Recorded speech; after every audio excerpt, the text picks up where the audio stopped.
This particular program will be brought to you by the Treasure Island Job Corps Center, along with Bryant Mortuary and the San Francisco Association of Midnight Basketball League Program. This is called Scared Stiff, and it's designed to help guide some of these young people back onto the right path and to avoid some of the many homicides that we've been experiencing here in the Bay Area. This is called Scared Stiff, and we'd appreciate it if you pay attention to some of the things that these speakers have to say about this particular event, or events, if you will. I'd like to thank you very much for tuning in, and enjoy. Good evening. Happy Thursday. How long you? Okay, calm down. Take your hands off, Dylan. Thanks for coming. I know you guys just died to be here. Thank you. Tonight we have a presentation for you. It's a youth intervention presentation. So I really want you to be on your best behavior, like you always are. When you come to me, you're always pretty good. Okay? And give all of our speakers respect that they need. Be quiet. There's going to be a question and answer period at the end if you have any questions. All right? This should take maybe no more than an hour. If you quiet and you go. But you can go back to the dorms and the drawers and you can sit here. Okay. So this is Scared Stiff, the San Francisco way. They're going to come and speak to you about some issues that are happening amongst your age group and in the city of San Francisco and the Bay Area. I would like to introduce now Mr. Lawrence C. Gray, Jr. He is over the Association of Midnight Basketball and Programs. He's also a retired basketball coach.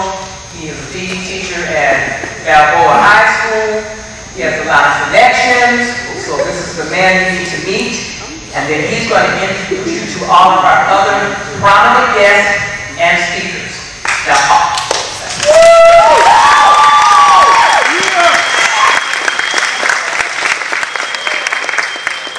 one thing I want you to remember, all of our guests are here because they have a concern for youth, and especially you. They've taken off their time to come and speak to you because they have a concern for you and your well-being. Okay? So enjoy the presentation, Mr. Gray. Thank you, Ms. Martin. Good afternoon, good evening to the young people at the Job Corps. As she said, my name is Lawrence C. Gray, Jr.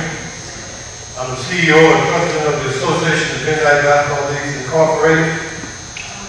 Scared Stiff program, the San Francisco model, is a prevention and intervention program in collaboration with Bryant Mortuary, San Francisco Midnight Basketball League, Hood Focus Incorporated, San Francisco Child Abuse Prevention Center, the Western Addition Community Response Network.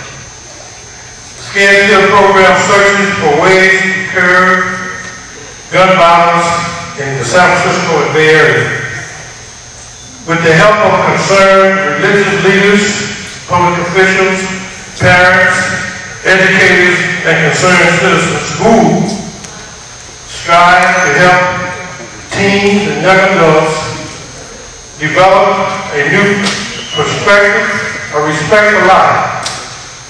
We try to get y'all to dispel the myth in the minds of you all about that violent death is honorable and a way of life in urban society, and not look casually to gun violence as an acceptable means of resolving conflicts. We use the box.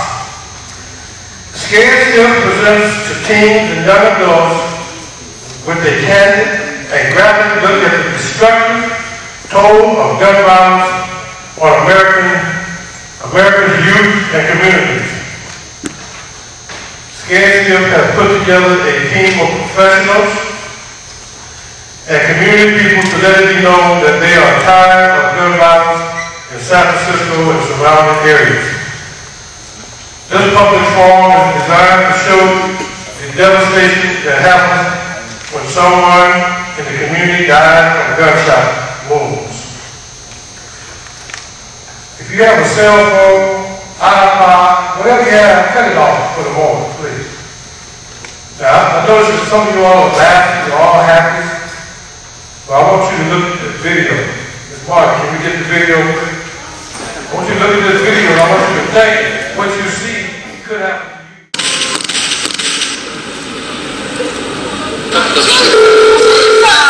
San Francisco 911, what's the exact location of your emergency? Yeah, you guys need to send somebody. Somebody just got shot. San Francisco 911, what's the exact location of your emergency? Yeah, I'm driving past the Safeway over on Webster and Gary, and I heard a whole bunch of what sounded like gunshots. We do what we can. Please get there first. Put up the yellow tape. Make it a safe place for us to get to see if we can help. We got a bunch of priorities when we get there. Securing your airway, we put a tube into the lungs to help them breathe. You got to stop the bleeding. The shot in the chest, oftentimes their lungs, which looks like about between a 1 and 2 liter bottle of Coke, crushes down to the smallest part of your fist, like a little sponge. You got to take a needle that's about as big as a pencil, and make you hold one right now, and stick it into the chest and try and reinflate their lungs. We're going to quickly, as soon as we can, cut all the clothes off, make sure we find every hole in every place that they're bleeding. We're going to put them into the back of the ambulance. We're going to take off to the hospital. The whole idea is to please, please, please sustain their breathing and their heartbeat so I can get them to Dr. Campbell and the team at San Francisco General so that they can do what surgeons do to correct the problems that have been created by these bullets. If everything goes right, I can do that. Unfortunately, it doesn't always go right. 64 times last year, highest 112 in the past, that it doesn't go right.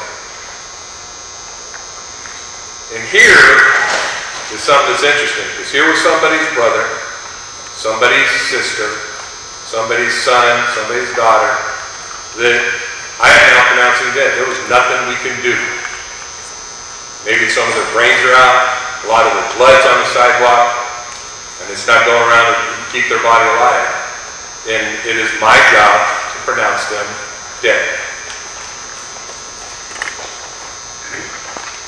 At that point, something strange happens. That boy, and I'm going to say boy, because over 87, 90% of Dr. Campbell may have some new numbers, because unfortunately women are getting in this game, not women, girls are getting into this game. Most of the time it's a boy. But at that point, that son, that daughter, that friend, we had all these things inside their head. Loving the playing basketball with his brother, taking his sister to get some ice cream, feeling what it's like to be loved and in a family. At that minute that I pronounce them dead, they're no longer a person. They become evidence. They're no longer a person. They have the same value to the system as a fingerprint, as a piece of hair, as a swab of DNA. They are now evidence. So, my job is to protect the evidence. Now, I have to write a report. How did I find him? Where were his injuries? What did I do to help? Why didn't it work? So you write a report. So write a report, then the crowd comes. It's interesting when the crowd shows up. There's people that maybe know the person. People just want to know what's going on with all the lights, all the people running around. I want to see what's going on. And then you get the people there that may have known him, may actually have had him in a class, may have been gone to the same school, may have just seen him in the neighborhood. They don't care about him. What they care about is on everybody look at me. And they start acting like an idiot. Oh, help me, that was my friend's buddy's cousin's so I want to get to him. Having the cops stop doing what they're doing to keep this person out of the scene, out of the evidence. And they're acting fools because they don't care about him. They want everybody else who's looking at what's going on over there. Look at me. You end up blocking it out. You try to block it out. You're right. Doing our reports, working on the computer, whatever it is. And then it happens.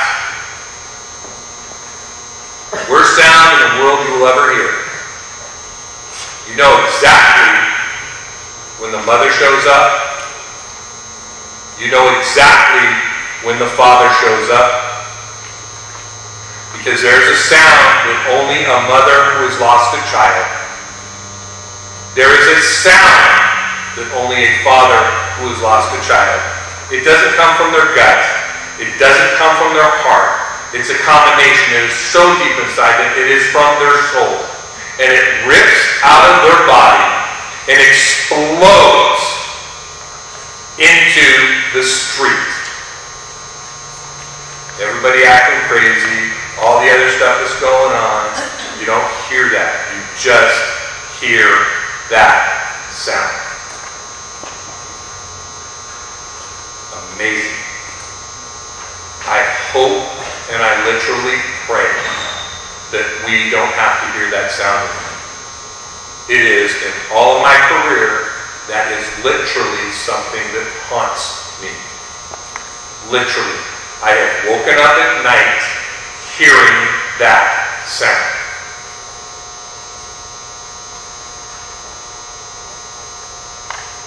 Turn the scene over to the police. They go about their business. They collect everything up. Medical examiner comes, takes the evidence away. What used to be somebody's son, somebody's brother, somebody's boyfriend. That evidence is now taken away. Where you break down the crime scene, turn it back to hopefully a street where people can live on. And then, the police always call us back because there's blood. And there may be brain. That's amazing. Most of the time, if you're shot, not shot in the head, most of the time, we may be able to get you to the hospital unless you're shot right in the heart. Shot in the head, you're staying there, and it's out. The brain's out. Part of the brain's out. The medical examiner tries to pick up most of it. But there's bits and pieces on the ground. We can't leave that. So the fire department, or the police department calls us back. It calls for a washdown. Bring out the engine, pull off the hose, turn on the pump, and start washing the blood and the brain down. And I remember sitting there thinking, and I'm like, man, what is that? Is that the smile that he gives his sister when she thanks him for an ice cream cone? Is that the twinkle in his eye that he gets when he gets that jump shot off on his older brother? Is it that special place, that special feeling that he gets that's all warm inside when his mother hugs him? Don't know what it is. Could be any of those. But we're going to wash it into the gutter. Down the sewer. Goes out to the treatment plant. Our gutters don't go out to the bay. They go to the treatment plant. They're going to be cleaned and sanitized. And then out the ocean goes.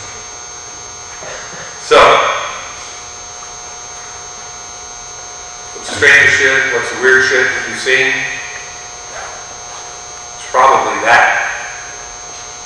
Watching somebody's life into the gutter.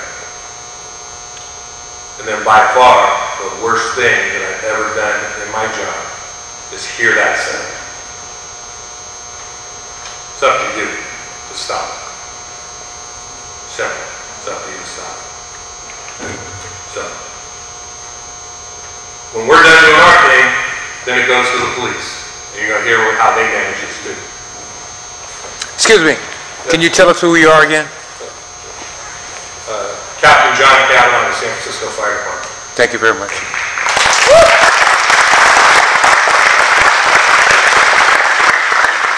What's up, folks? How y'all doing? Good. Y'all mad at night? Y'all doing okay? Yeah. Let me do something real quick. I'm just going to get a survey. I want all the white guys to stand up. And I'm just not being offensive. If you claim to be white, please stand up. Okay. Take a good look around, folks. Take a good look around. I'm not talking about them. Please have a seat. I'm not talking about white males tonight. If you're Latino, please stand up. It is estimated 1 out of 5 Latino males will die on our streets with gun violence. Now stand up again. I want you to take a look. Sometimes you guys don't look at yourselves. Please, don't be afraid. Stand up, Latino males. That means you can be victims of a homicide, 187, the unlawful killing of a human being with malice and forethought. Please sit down. Let me see my Asian brothers in the house. Please stand up. Don't be ashamed. Asians. That means you're Filipino, Laotian, Vietnamese, they all consider to be Asian. We're not talking about you. Please sit down. When I talk about homicide, I'm not talking about the white men or the white Asians. I'm not talking about y'all. I'm talking about my Latino brothers. And my last one is the coldest of them all. I don't know who taught you to hate yourselves.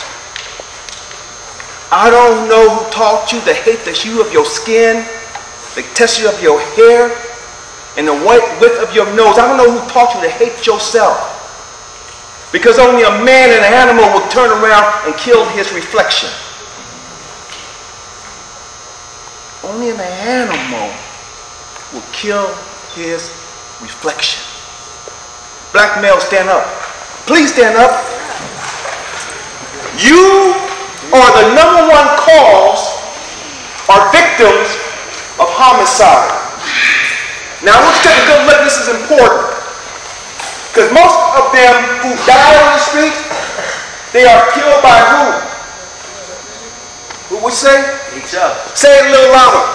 Thank you. Have a seat. One another. You are killed by your own. And that is 19 years in the making. I take that back, 14 years in the making, because you are indicted at birth, convicted by the time you turn 14, and sentenced to death by the time you turn 19. You don't have a chance to make it to manhood. Why? Because you hate yourself. Who taught you to hate yourself? Who taught you to hate yourself? Who taught you to be a buffoon? Who taught you to be uneducated? Where you have the gifts of the world at your hands, and yet what you choose to do, you pick up an AK-47 before you pick up a book. It's a cold game. See, I'm not here tonight to sugarcoat it, because life is not about sugar. I'm here to talk the real, raw truth and trying to get you to understand that death is the end, but you are the culprit. You are the perpetrator. You got more brothers walking there. I'm not telling you the truth. You know the look. They scared the car drive by you doing one of these. Half of you brothers are scared to walk down the street. You're not safe. You're not safe in your own neighborhood. Because back in the days in the 1940s, there was a time where a white hoodie was signified by the KKK. Today, a brother in a black hoodie is your enemy. Run, Forrest, run. Y'all looking like I'm crazy. And half of you can't run. Why is that? Because your pants are sagging. Showing your ass. Who taught you that? That shit was learned in prison. Pull your pants up, because if you can't run, you guys looking like I'm crazy. This is real deal. So what happens now? I tell you what happened. They will plot. Young brothers will develop an intricate plot to kill another black brother. You ever thought about that? Let's think about the mindset now. Here's what we're talking about. Your mind controls your behavior. And what you feel about yourself is planting the seed of self-hatred in your mind. Then you develop the feelings about yourself. You don't like what you see in the mirror. And then you've been taught to kill your reflection on the street. And now that is now manifested in your behavior on the street. I don't like that nigga. Get that nigga over here. Get that. You know I'm telling you the truth. Then you will plot to find a gun. Put it in your hand. It's premeditation, by the way. That's right. You've been taught to kill your own reflection.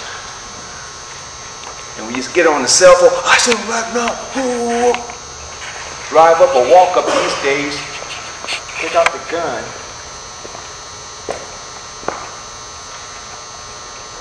Half of you cats don't know how to shoot because you made it and killing an innocent stand by because you turned the gun this way. That's that New Jack City now. They don't know how to shoot. Thank God. Because if you knew how to shoot, you have more dead folks buried. That's the saving grace. Walk up to another man your own likeness, and you are more willing to blow his brains out. And here's the deal. This is the cold part about it. You have eyewitnesses. Somebody knows who did it. Did you see it? No, I ain't talking 5-0. I won't be no snitch. I'll tell you about a snitch. Snitch is a coward. What do I mean by that? If you're not willing to snitch and tell the truth, then you are a coward.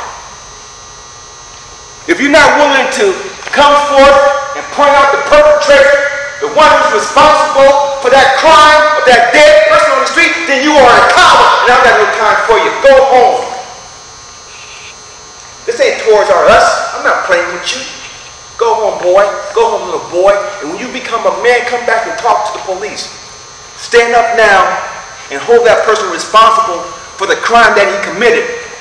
The lost dreams and the potential. That boy that you may talk about could have found the cure to cancer. That's what is at stake, folks. Could be your next leader, your next doctor, your next policeman. The potential has been wasted and washed away in the gutters of the streets. That's the sin I'm talking about. That's the crime against humanity I'm talking about. So let me tell you what I do. My name is Lieutenant Johnson. Got 26 years in law enforcement here in this city. Born and raised in the Fillmore. Been black all my life. So you can't tell me anything about the game. Whatever game you want to talk about, I've seen it. Also have played it. The dope game, got relatives been dead. Pimping game, got cut open open. Dead. Game banging, they've been banging since the time of man. That's nothing new. The only thing changed are the players and the faces. But the game remains the same.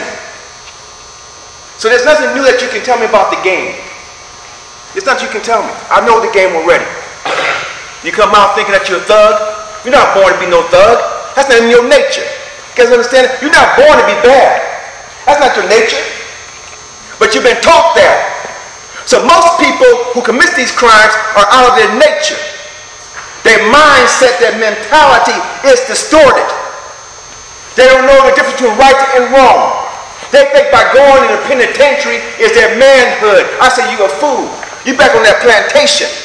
You are born free, but yet you will become a slave to that plantation. And you will do everything in your power to get to the plantation prison. See, I don't understand. Somebody tell me why. Somebody tell me why. How is it a man is born free wants to be incarcerated? Then they go before the judge. I get a call of a 187.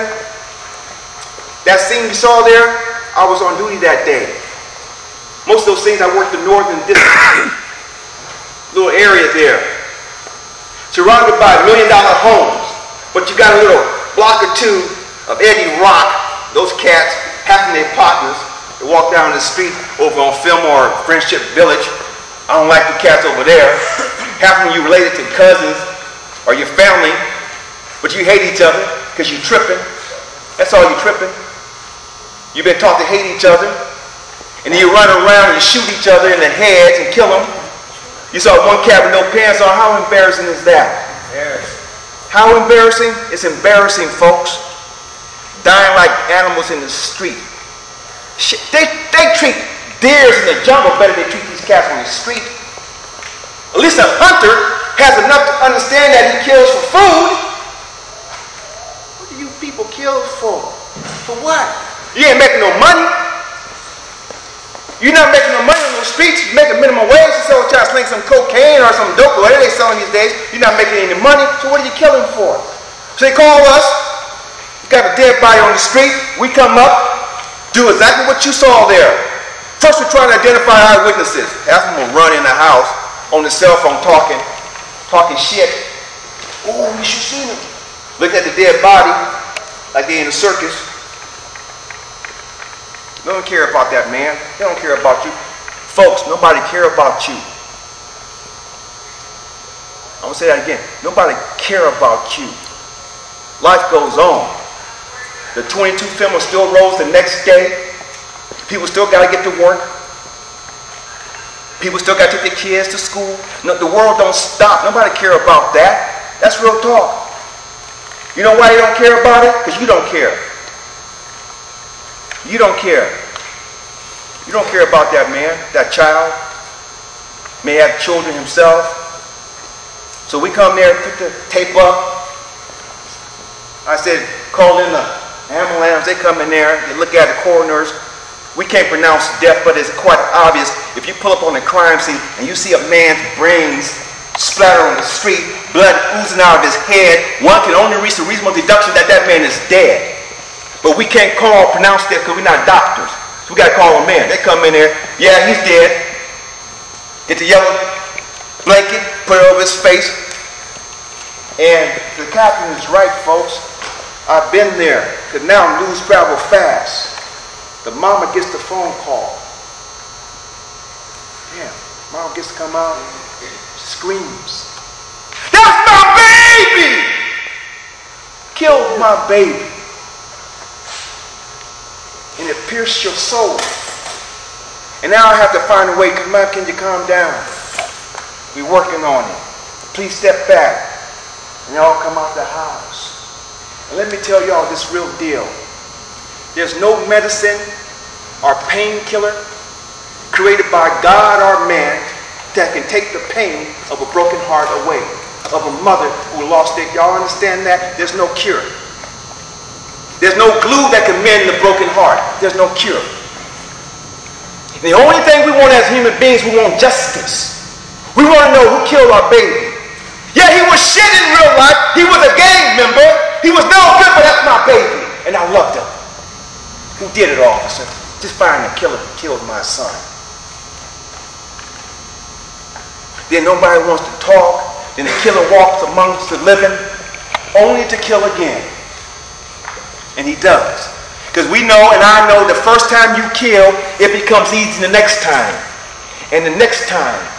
And the next time. Then there's no more time. Because he's doing time. This is real, folks. I'm telling you these things I want.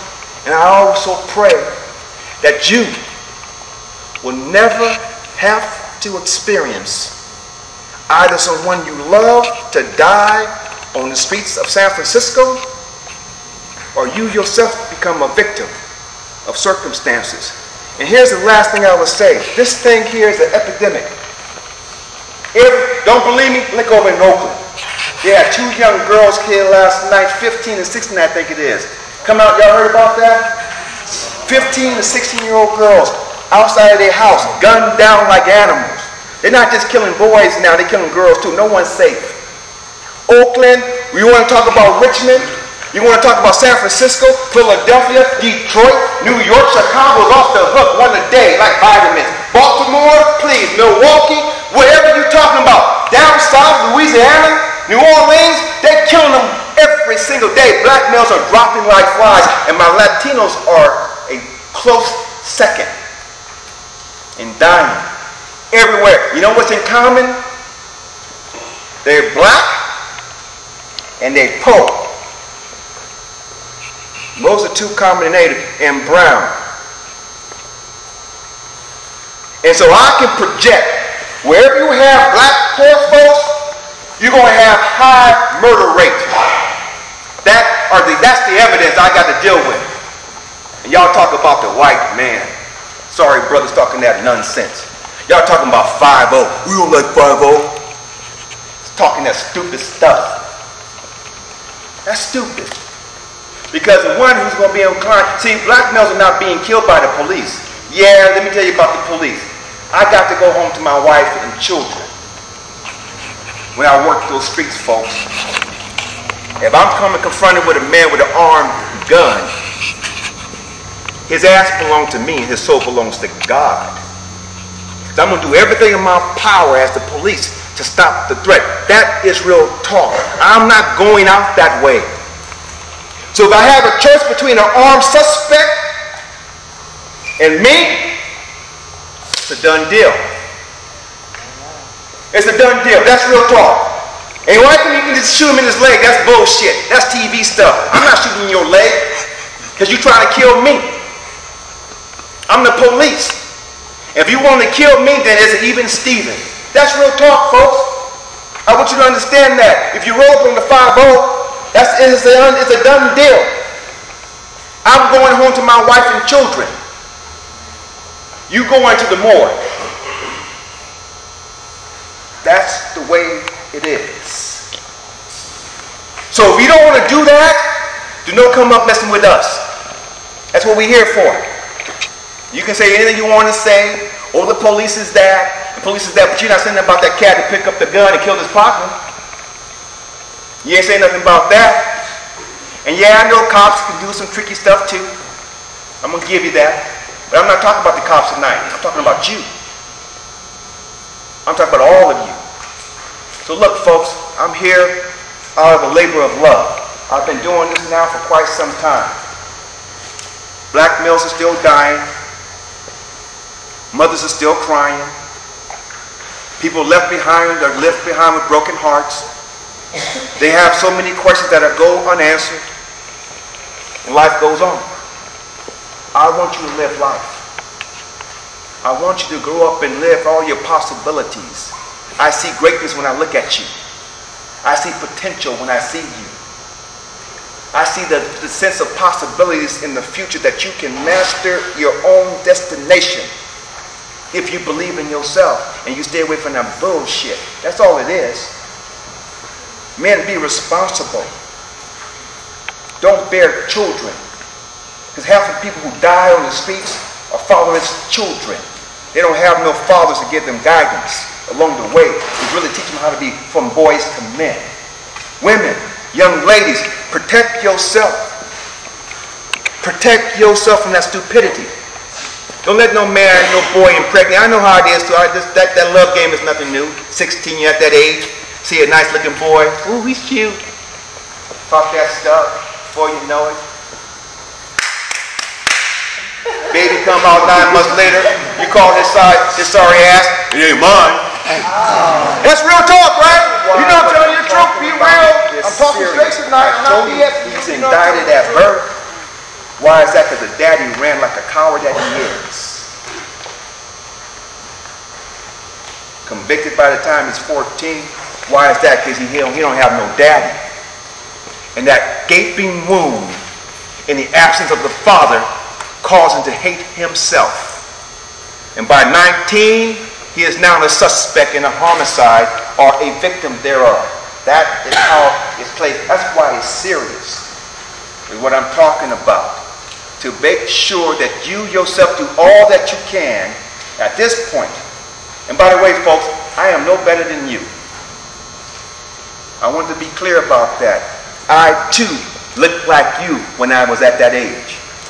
I too was ignorant. I too did some foolish things until I became what it is to be a man. And I cried like a baby because I felt ashamed that all those years of 19 years wasted. And there have been many men and women who have died so I can be free to go to school and to become something. I felt ashamed and I made an oath to myself because your word is your bond. And your bond is your life. And you better be willing to die for your word. And if you said you are true to yourself, you better be true. Don't fake and play with me. This ain't Toys R Us. Today, if you take an oath tonight, today, and you have witness, and you be your first witness, and you tell yourself tonight, in the solitude of your own confinement of your room, that I'm going to be true to myself. Don't say no words. Say it in a whisper to yourself.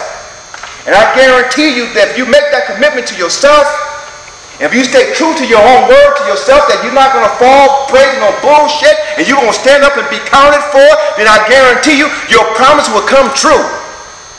But you got to be true to yourself. You got to be real to yourself. And that requires a man and a woman. I thank you for your time. I wish you all the best of luck. I wish you go on to do great things. And please don't become a victim of one of these seven. Thank you. My job is a little different. My name is Leeellen Bowlegs, and I am employed with the Bryant Mortuary, where I assist families in making the funeral arrangements after they have died.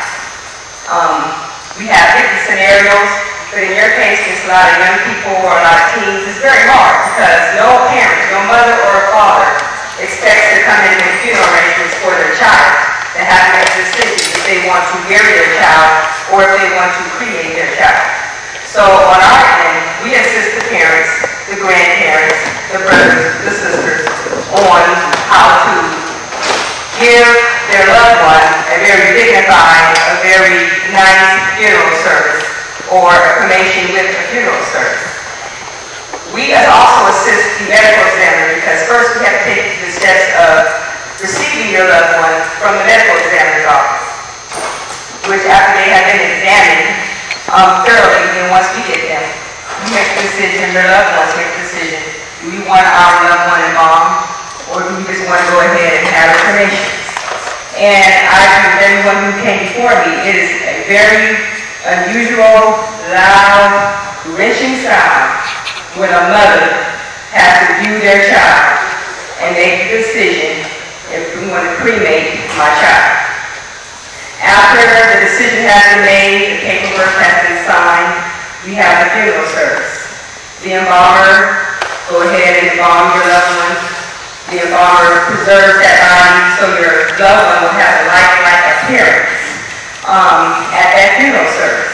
And then it's a devastating thing when you are grieving your loved one and you see others coming in, snapping, taking pictures, looking at your loved one like they're on display, like it's not a real thing.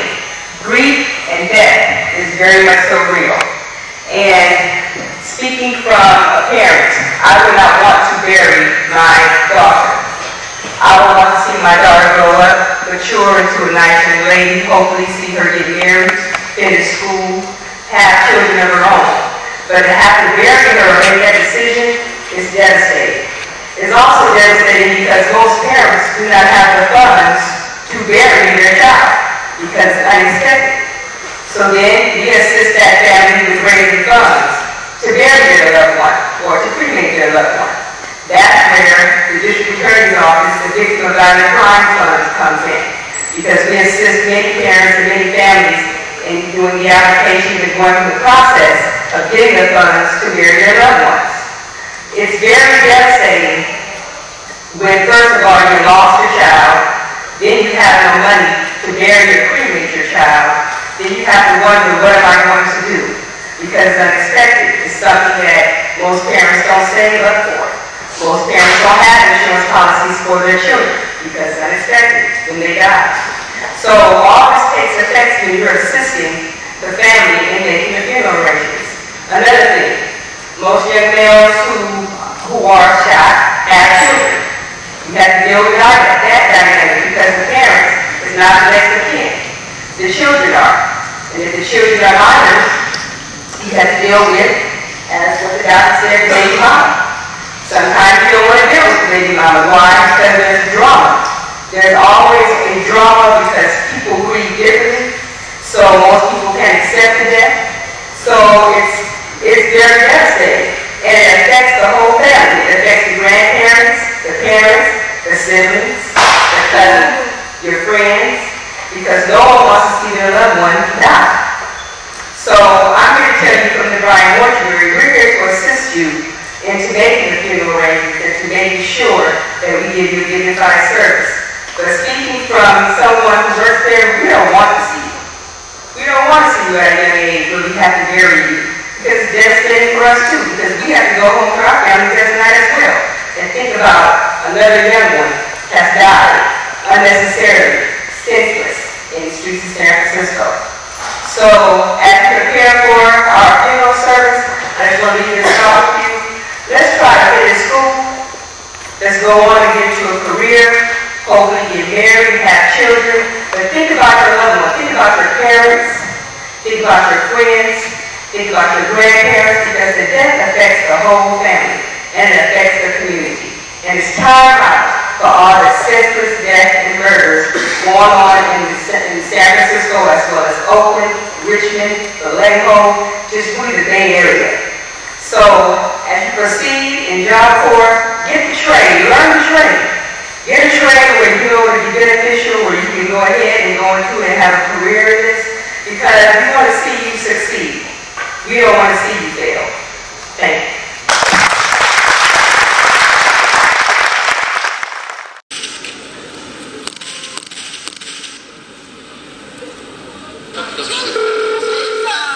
San Francisco 911, what's the exact location of your emergency? Yeah, you guys need to send somebody. Somebody just got shot. San Francisco 911, what's the exact location of your emergency? Yeah, I'm driving past the Safeway over on Webster and Gary, and I heard a whole bunch of what sounded like gunshots.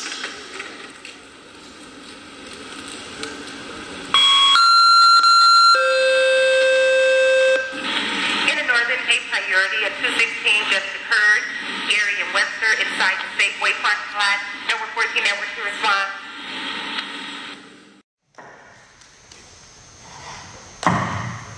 Good evening. I said good evening. Good evening. That's much better.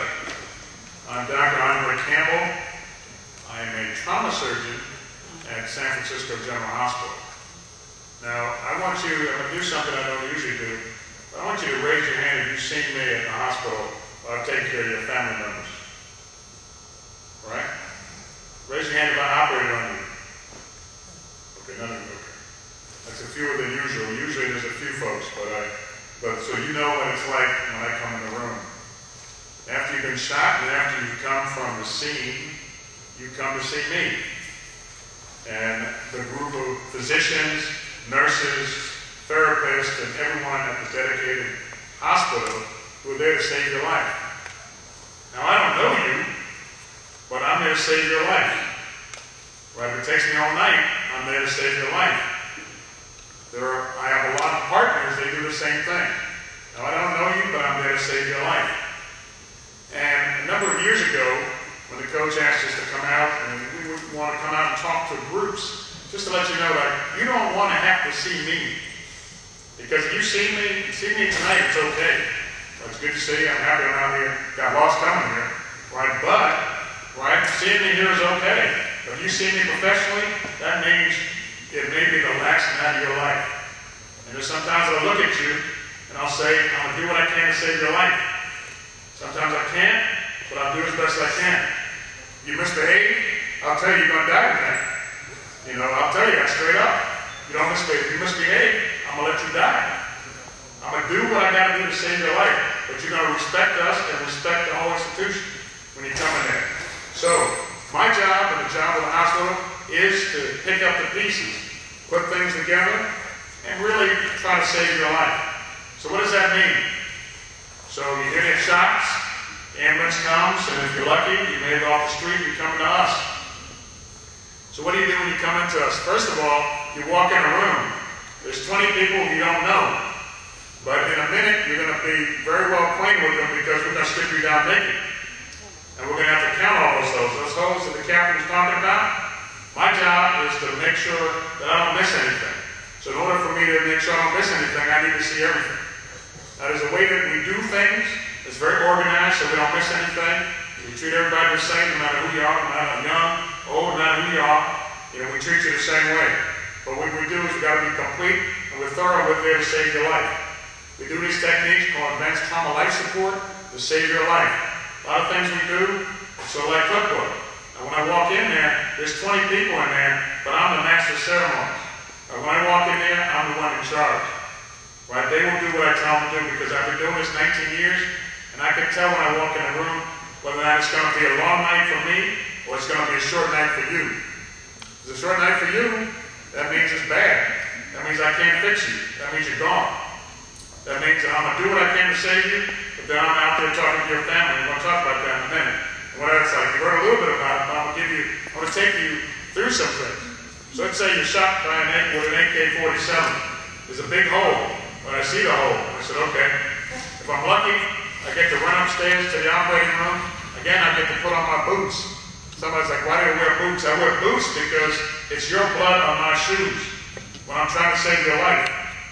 Right? I've ruined enough shoes where I just wear boots. I wear hip waders when I go in there because I'm going to be knee deep in it.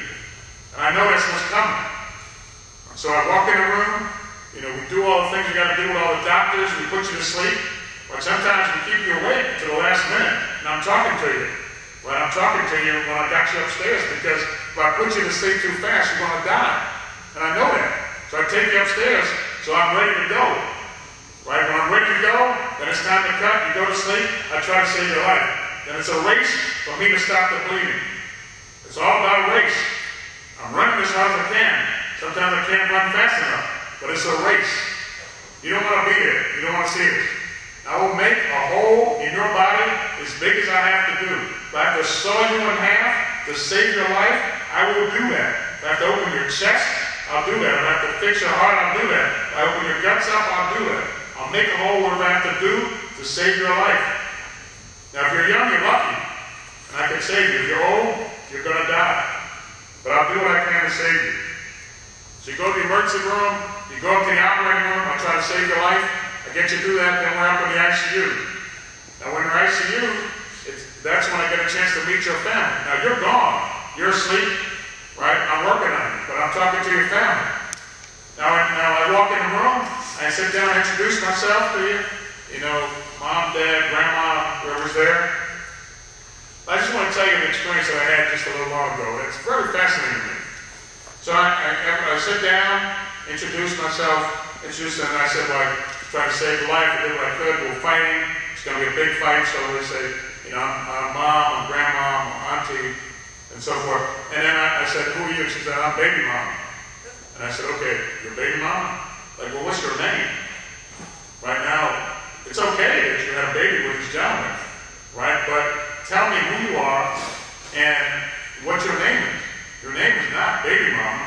Your name is Moesha, your name is Rita, whatever your name is not baby mama. So if you tell me that, I'm not going to accept that. So I sit and I talk to you, talk to your family, because you're out. Talk to your family, tell them what's going on. I tell them we're going to be in a roller coaster. It's going to be a roller coaster every day. Some days we're up, and some days we're down. And when we go down, we can go all the way down.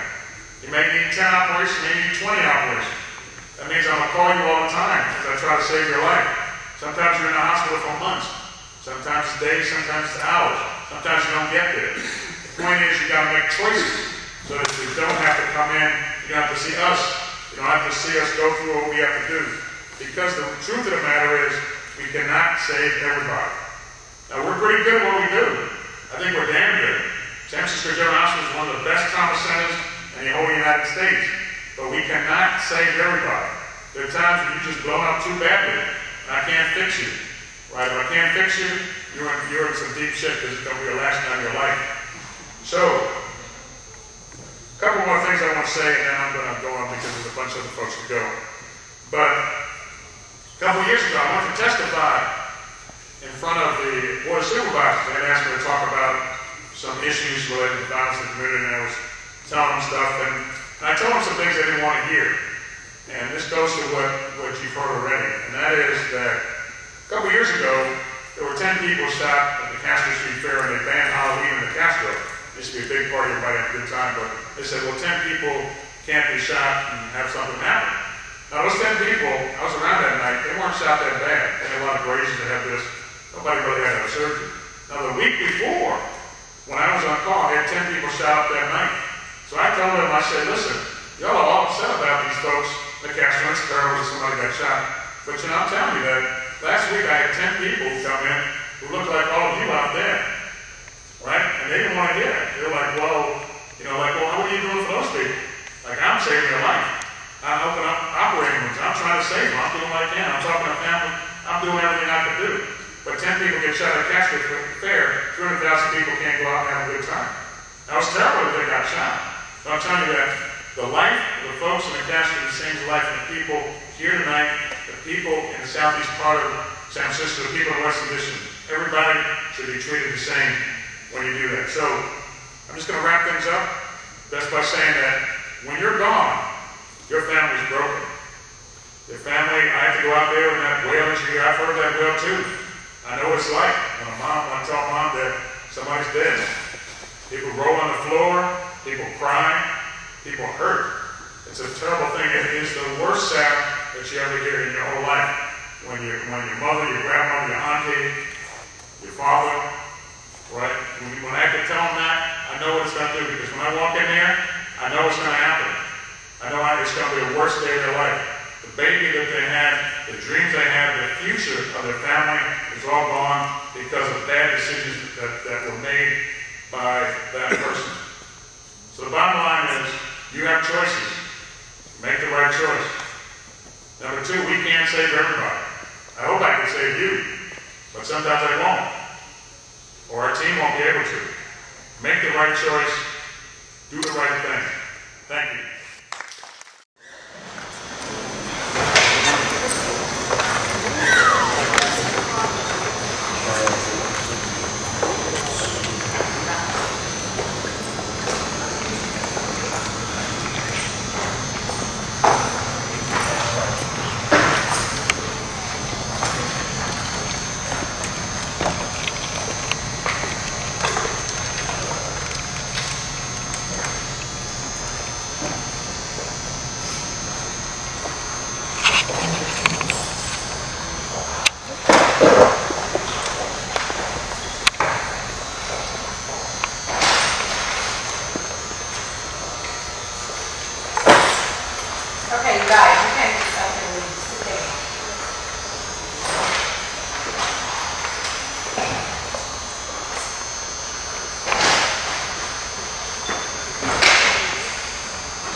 All right.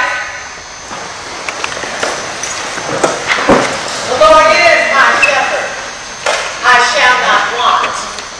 He makes me to lie down in green pastures. He leads me beside the still waters. He restores my soul. He leads me in the paths of righteousness for his name's sake. Yea, though I walk through the valley of the shadow of death, I will fear no evil, for you are with me. Your rod and your staff, they comfort me. You prepare a table before me in the presence of my enemies. You anoint my head with oil. My cup runs over. Surely goodness and mercy shall follow me all the days of my life. And I will dwell in the house of the Lord forever. Amen. And you may receive. Amen.